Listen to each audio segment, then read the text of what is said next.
আজ আমরা জানতে চলেছি বাংলাদেশ, ভারত এবং পাকিস্তানের মাথাপিছু আয় এবং অর্থনৈতিক অবস্থা। কোন দেশ মাথাপিছু আয়ের দিক থেকে এগিয়ে রয়েছে?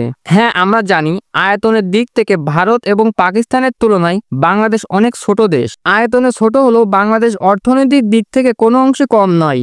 এবং এই তিনটি দেশের মানুষের ভেতরে কোন দেশের মানুষ সুখী, এইরকম ছোট ছোট বিষয় জানবো আমরা এই ভিডিওতে। তাহলে চলুন শুরু করি। জনসংখ্যা। তিনটি দেশের মধ্যে জনসংখ্যার দিক থেকে সবথেকে বড় হলো ভারত। 2025 সালের হিসেব অনুযায়ী ভারতের জনসংখ্যা প্রায় 142 কোটি, পাকিস্তানের জনসংখ্যা প্রায় 24 কোটির বেশি এবং বাংলাদেশের জনসংখ্যা প্রায় 17 কোটির কাছাকাছি। অর্থনীতি। আসুন এবার দেখি এই তিনটি দেশের মোট দেশজ উৎপাদন অর্থাৎ জিডিপি। ভারত দক্ষিণ এশিয়ার অর্থনৈতিক মহাশক্তি হিসেবে পরিচিত। 2025 সালের আনুমানিক হিসেব অনুযায়ী ভারতের মোট জিডিপি প্রায় $3.9 ট্রিলিয়ন, যা বিশ্বের পঞ্চম বৃহত্তম অর্থনীতি। বাংলাদেশের মোট জিডিপি প্রায় $465 বিলিয়ন এবং পাকিস্তানের মোট জিডিপি প্রায় $375 বিলিয়ন। এখানে পাকিস্তান বড় এবং জনসংখ্যা বেশি হওয়ার পরেও পাকিস্তানের জিডিপি বা সহজ ভাষায় বললে ইনকাম বাংলাদেশের থেকে কম।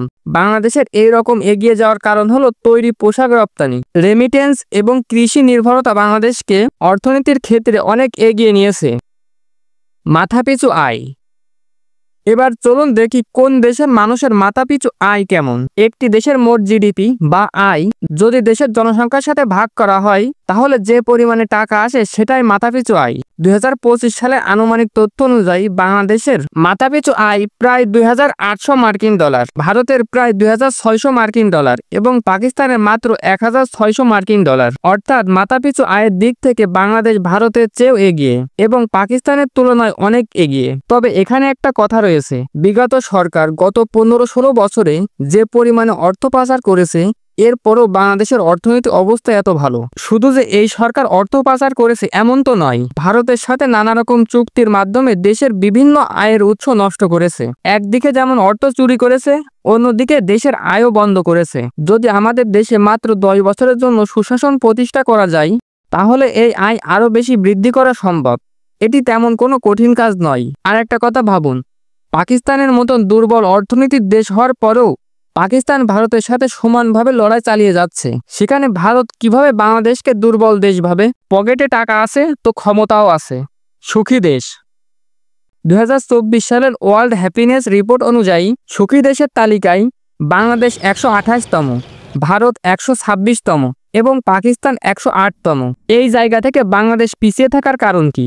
বাংলাদেশ গত কয়েক বছরে অর্থনৈতিক অগ্রগতি, নারী উন্নয়ন এবং সামাজিক নিরাপত্তা কর্মসূচি কিছুটা বাড়লেও পণ্যের দাম বৃদ্ধি, চাকরির সমস্যা এবং নানা রকম সামাজিক চাপ মানুষকে মানসিকভাবে কষ্ট দিচ্ছে। ভারতের বৈচিত্র্য অন্যরকম। সেখানে ধর্মীয় উত্তেজনা, বেকারত্ব, পরিবেশ দূষণ অনেক সময় মানুষকে চাপের মধ্যে রাখে। পাকিস্তানের রাজনৈতিক অস্থিতিশীলতা, অর্থনৈতিক দুর্ব্যবস্থা এবং নিরাপত্তাজনিত সমস্যা রয়েছে। তবুও অনেকেই পারিবারিক কেন্দ্রিক জীবনধারায় তাদের মানসিক শান্তি দেয়। এই কারণে তারা বাংলাদেশ এবং ভারতের থেকে এগিয়ে রয়েছে। সহজ ভাষায় বললে পাকিস্তানিদের কাছে টাকা কম থাকলেও তারা বাংলাদেশ এবং ভারতের মানুষের থেকে সুখে রয়েছে। এই পর্যন্ত দেখেছেন মানে আপনার ভিডিওটা অবশ্যই ভালো লেগেছে। তাহলে ভিডিওতে একটা লাইক এবং চ্যানেলকে সাবস্ক্রাইব করুন এই ধরনের জ্ঞানমূলক ভিডিও পাওয়ার জন্য।